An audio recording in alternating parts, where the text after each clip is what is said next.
when you feel like you had like a little awkward moment, how do you get yourself out of it without just making it snowball and then you just get weird, you know? We've grown up with stranger danger. We've kind of been encouraged not to interact with people that we don't know. Then we become adults. We're expected to network, to socialize, to be charismatic. But how do we do that if no one ever showed us the ropes? Yeah, that's like someone telling you to never swim and then dropping that person in the ocean and being like, okay, just don't drown. My mom, fun fact, not a fun fact, I'm sorry, mother. Can't swim? Well, she doesn't swim. You know what? Call her up right now. Should I? Yeah. Welcome to Something More Human. I'm Sam. And I'm Elliot. Post-pandemic, it feels as though our social skills have atrophied.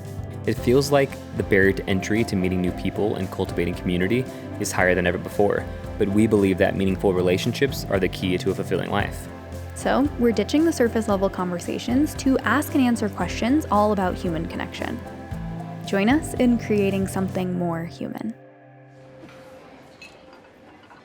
What if I told you that the next person you meet, a total stranger, could change your life? That sounds dramatic, but think about it. Every friend, mentor, partner, even future job opportunity, they've all started with conversations.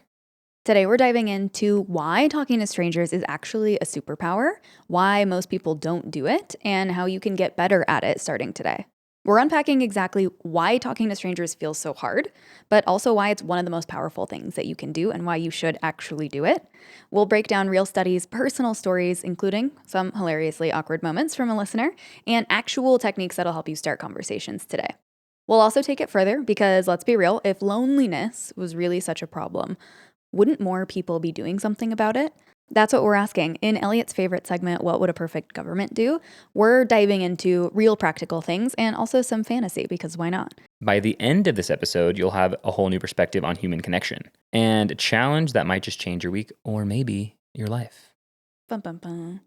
Let's start with a story, shall we? Before we dive in, we want to hear from you, so please leave us a voicemail. We'd love to hear if you've ever had a moment where talking to a stranger changed your day, changed your life, or even if you have something awkward that you want to share with us. If you're loving the show, other ways to support us are also really simple. You can subscribe to the show if you watch on YouTube. You can follow it on your favorite listening platform, leave us a 5-star rating, and write a thoughtful review. You can also join us inside Something More Society on Patreon. These are all really great ways to support us and keep us going. If you don't know, one of my favorite things is reading comments in YouTube videos. The other day I was scrolling through some comments, and to me that's like standing in the middle of a chaotic town square where people are yelling all sorts of things. But in this chaos, I found something interesting. I was watching a video about Dungeons and Dragons. Don't worry, you don't need to know anything about Dungeons and Dragons, although I'm sure that you do.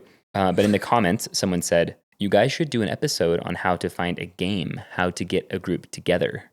And the top reply, sounds fun, but where do you even get friends? And that had like thousands of likes. That comment hit me because I think that's the real question a lot of people have. Not just about like gaming groups, but about life. People don't lack interests. People don't lack passions or hobbies. They sometimes lack the skills to know how to find friends to share those interests, passions, and hobbies with. Do you know what I mean? Mm-hmm. And that's why we're here today. You and I, my wife and me. To break this down, to figure out why meeting people feels harder than ever and what we can actually do about it. Mm-hmm.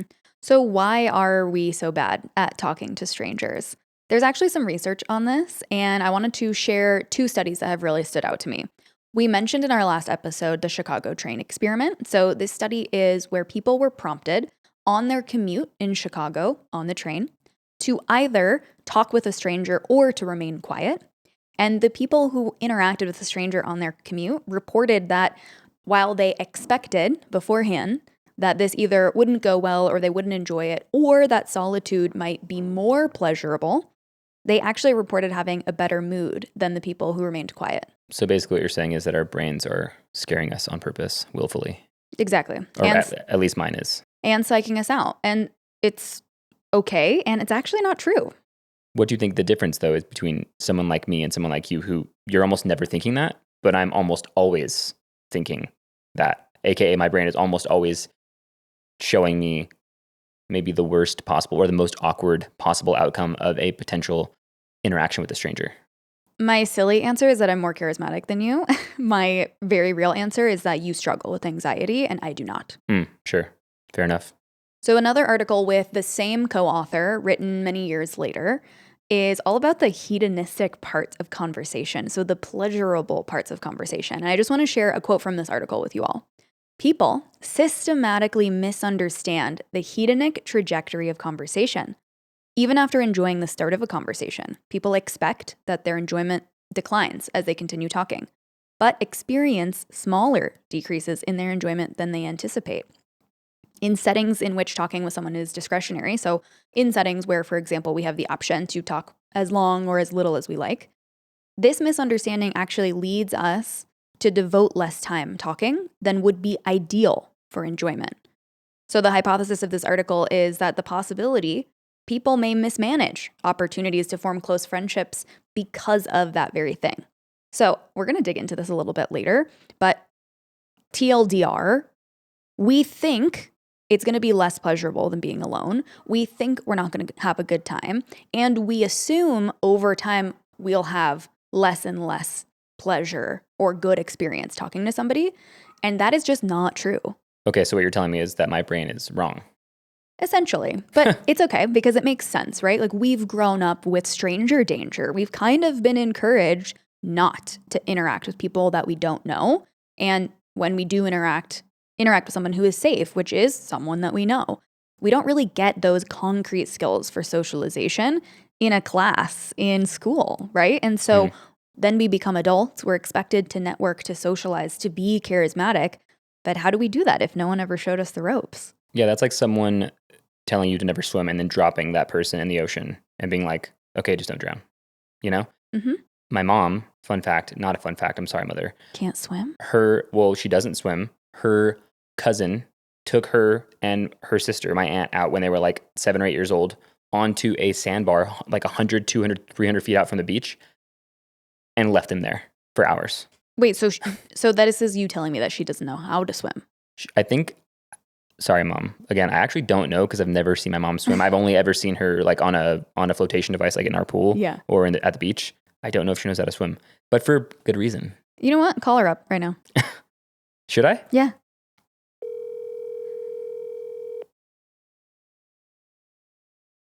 Hey. Hey there. Hey, I have a question for you. Hey. Do you know how to swim? Okay. Question. Who's listening? Question. Who's listening? Wait. No, just hold on. Question. Do you know how to swim? Yes.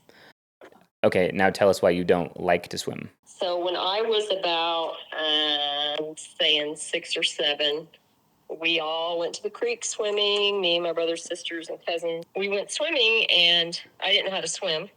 And my cousin, who was probably, 14, he said, hold on to me, I'll take you out into the deep part.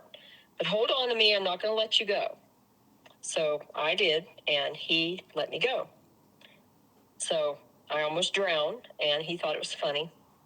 Well, then a few years after that, maybe not even a year, I don't know, it was around the same time period, a bunch of us went to the beach, and we went over to the Gulf side, and I had brought a little friend with me, and she was about 2 years younger than me, so she was probably about 6 or 7, and I was probably 8 or 9 at this time. And same cousin, he had a surfboard, and I was telling my friend how cool it would be to go out to that sandbar. You know that sandbar out there in the Gulf? Mm-hmm. Before you get to it, it's probably 10 feet deep, and then when you get to it, it's probably 3 feet deep. Right, knee high. And then on the other side of that, it's like, 60 feet on down into the ocean, right? Mm-hmm. And it's not very wide. Anyway, he said, I'll take you out there on my surfboard. Get on the surfboard and we'll go out there. So we got on the surfboard and he paddled us out there. And we got off. And then he paddled back in and left us there. For how long? Well, it seemed like forever for us. I do not know exactly how long, but for some reason, and I still can't figure out why, everyone had left the beach. It was not we were not in a crowded beach. There was nobody where we were. And everybody had gone back to the car or something. Nobody was on the beach. And when he got back to the beach, he also left. Oh my gosh. And there we are. And so we're out there, and the waves are getting rougher, and they're starting to push us. And neither of us can swim. And we are terrified, and we are screaming. And finally, he comes back and gets us. Are you okay with us sharing that on the show? Because you are on an episode right now. Yes, that's fine. Okay, I'm gonna let you go, but we'll talk soon. Okay. Love you. Okay. I love you, Mama. Love you. Thank you. Bye. Bye. Okay, that is definitely maybe one of the like deep, dark corners of human connection and human interaction. So we'll just leave that there for you. You, the audience, have asked us more concrete tips. So here's a short list for how to talk to strangers. Number 1, give a genuine compliment. This breaks the ice and proves that you're pleasant. So maybe give a little smile. And I kind of see this as different layers. You can comment on something visual. I love your earrings. I love your outfit. I love your smile. You have a great smile. But you can also comment on things that are not physical. This is a beautiful space. You've done a great job curating this evening, this business. You have great energy. Okay, number 2, take advantage of public spaces. You have to go where the people are, first and foremost. You're not going to meet a stranger alone on your couch. So I'm talking places where you might find someone interested in something that you are. For example, tonight we are going to comedy. This is a free community comedy show. This morning, we went to Creative Mornings. This is a free gathering in chapters across the world. There was free coffee. There was free snacks. Literally get on Google, get on Eventbrite for free events in your city and also physical places that might host such events. Parks are a great one. Community centers are great ones, libraries, etc. You've been to 3 this week free events. The one you didn't mention was your book club. So you've been to 3 events this week. They were all free. Yeah. Which is great because we have had some listeners, we've had some of you ask us, tell us things are expensive. Life is expensive. I can barely go out for coffee.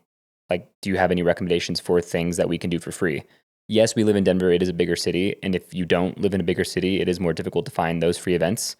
But at all costs, do as much research as you possibly can to find that free event and just go to it, you know? Okay, number 3, comment on your shared environment with the person that you're speaking to.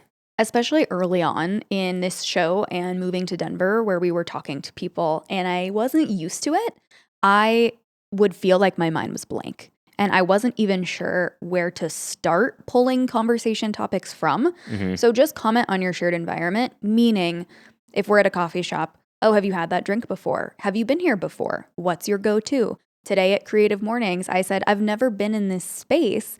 It's so beautiful. I find something new in every corner. So there are ways to sort of start talking about your environment.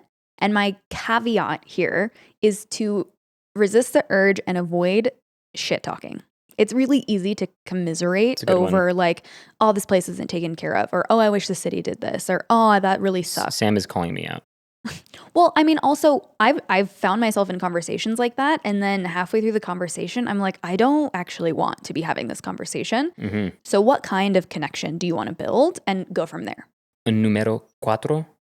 Good job. As my mom would like to say, numero 4. Number 4, own up to eavesdropping. This we included mostly because Sam is an expert eavesdropper. Some might say, well, what's higher than expert? I was going to say professional. Yeah, if Sam could get paid to eavesdrop, she'd probably be making the most money and have the best salary and the best work schedule because she is absolutely gifted. I can't help it, okay? People's conversations just come straight into my ear. It's fully unintentional, but very explicit. So my recommendation is own up to it. If the person next to you is having a conversation about knitting and you just got into knitting, lean over and say, hey, I don't mean to interrupt. I overheard you talking about knitting. I recently got into it and have been having problems. Do you have any recommendations?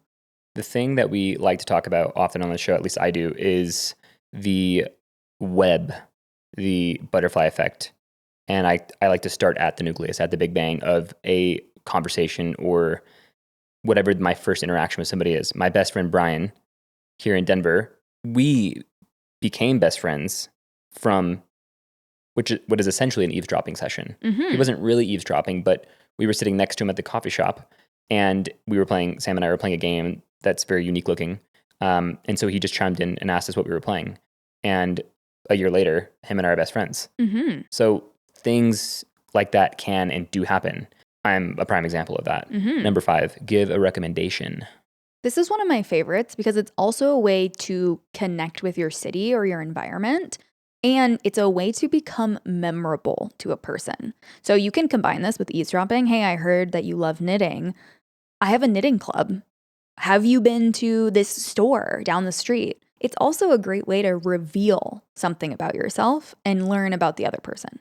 Yeah, someone actually just DM'd us the other day and was asking us for recommendations for things to do in Albuquerque during the Bloomfest because he watched a Bloomfest episode. Having recommendations also, I know this is kind of a tangent, just follow me.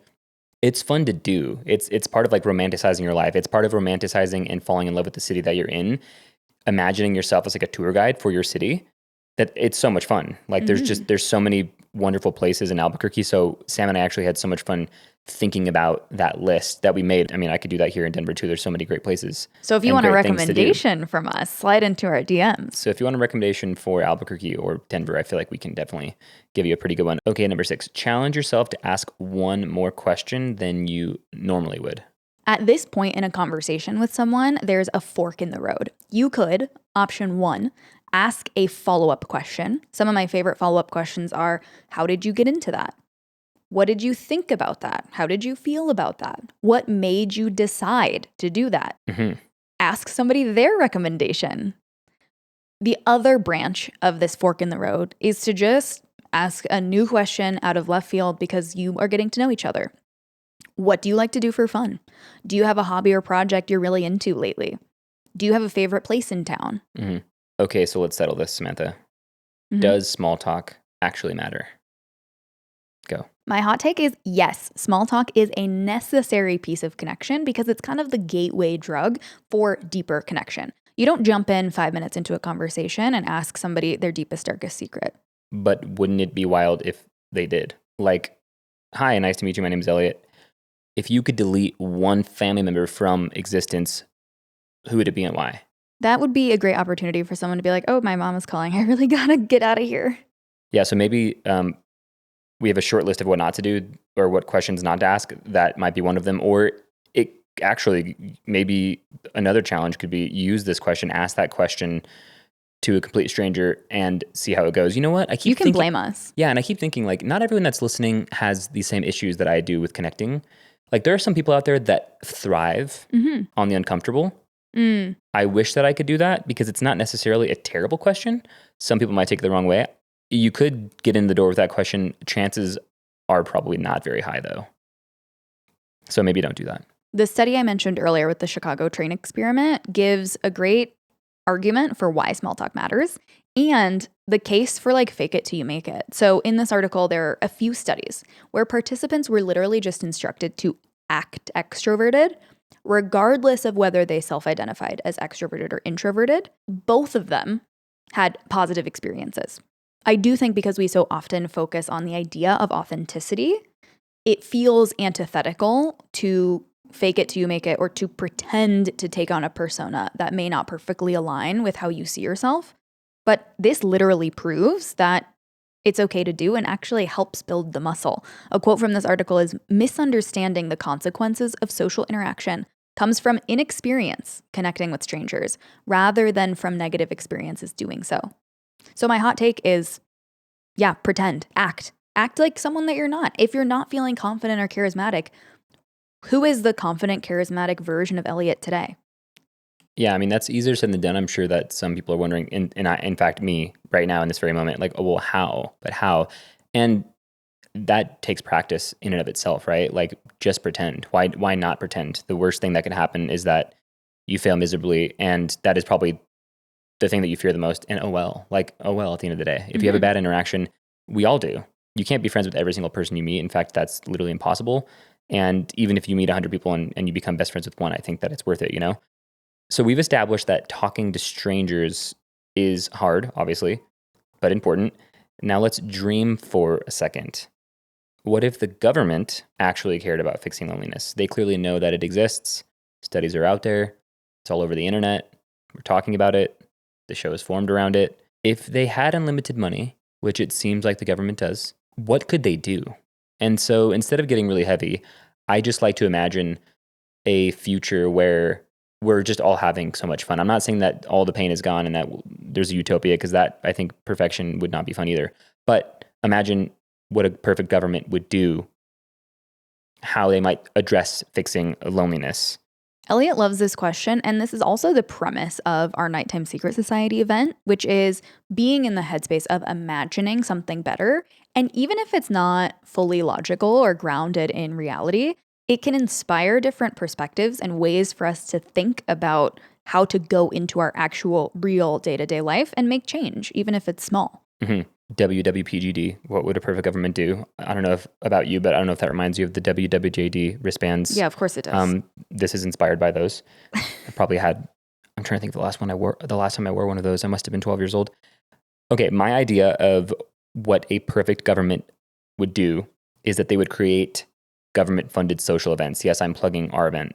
Imagine if the government gave you everything you needed to throw an amazing event. I'm sure there are many of you watching that have thrown an event. It could even be, I'm talking about like even a gathering at your house.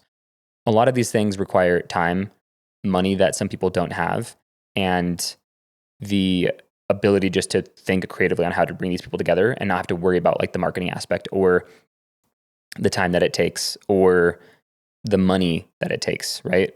If all you had to focus on was making it great and the government did the rest, that would be incredible. And I think that sounds so far-fetched, but it to me, it's not. I think if the government could create that blueprint and then just sort of pass out this blueprint to these various creators or these various people, whoever's hosting these events, and gave them the tools to host them and to bring people together, that society would inevitably change. And to make it even more fun, maybe they would do like some sort of study, a long-term study that would show the effects of these events happening, countrywide, nationwide, worldwide. It's possible. That's the coolest thing, right? Is I usually get kind of overwhelmed with sorrow in those instances, but a few things are true. Our government's real. They have a lot of money. If they really wanted to, they could do some really cool shit for us, for the people that they represent with that money. Mm-hmm. What about you? What's your idea, Sam? Okay, mine is loneliness leave, only because it's an alliteration. I think there could be a better way to call it. Loneliness leave. Yeah, this could look like a 4-day work week. And on the 5th day, people hang out.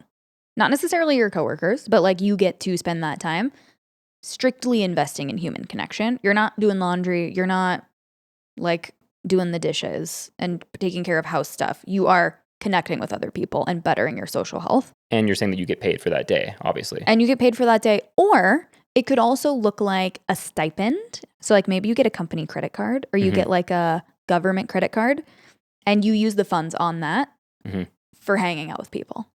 Yeah, I love that. One of you left us a voicemail. So it's 1 part story, 1 part question. Let's listen to it. I work at a coffee shop, and one of the greatest little connections that I can make with people on a regular basis is learning their names and learning their drinks and getting to know them and like remembering what is going on in their lives at the time, like whatever they choose to share with me. And sometimes those connections turn into friendships. Sometimes I just get to brighten somebody's day and it makes me really happy. Today I had somebody come in whose name I actually have learned and do know, and they're very kind. And they came in and they said, like, "Hi, my name," and we're like, "How's it going?" And they were so happy, and I could see like on their face, like they were like, "I remembered the barista's name. I bet nobody does that very often." And I was like, "Oh, that's so nice," and I was so like thankful that they remembered my name that I forgot to say their name back to them. And then I felt like that tinge of I have a missed opportunity with this person to connect and let them know like, hey, I see you, I know you too. And obviously that's a very small thing, but I was then in my head, so then the rest of the interaction I felt like they were just thinking, oh, she's probably trying to remember my name, or she wants me to say it or something, or she's gonna ask. And I just felt like I felt silly, and I felt like I missed a chance to connect and make someone's day better. So when you feel like you had like a little awkward moment, how do you get yourself out of it without just making it snowball and then you just get weird, No shame to being weird. I am weird, but also I wish that I could just recover from those awkward moments a little faster. We have 2 probably entirely different responses to that. So I'm going to try and be as honest as I can. because I want to respond with what I would hope to do, which is probably your answer because it's what you would do.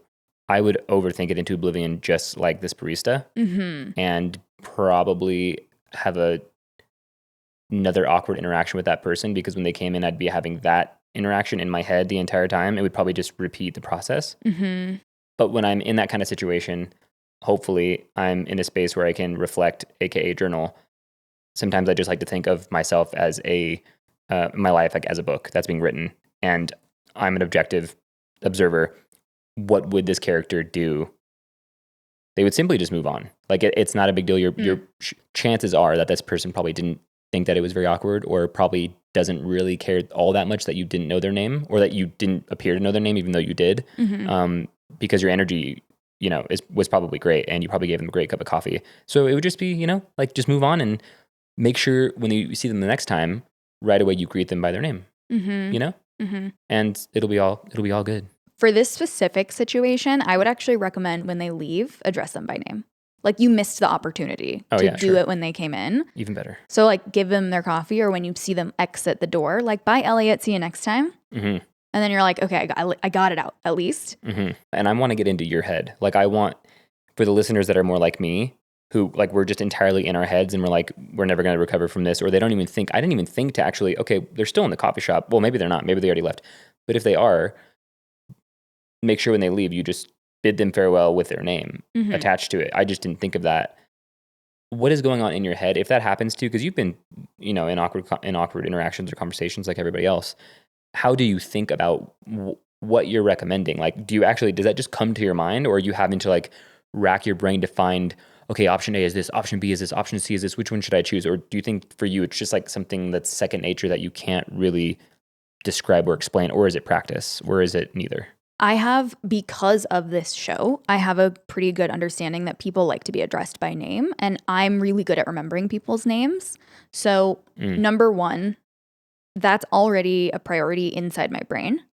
And number two, if I start feeling awkward or overthinking that I've missed an opportunity, I'm immediately thinking a way to give myself a second chance.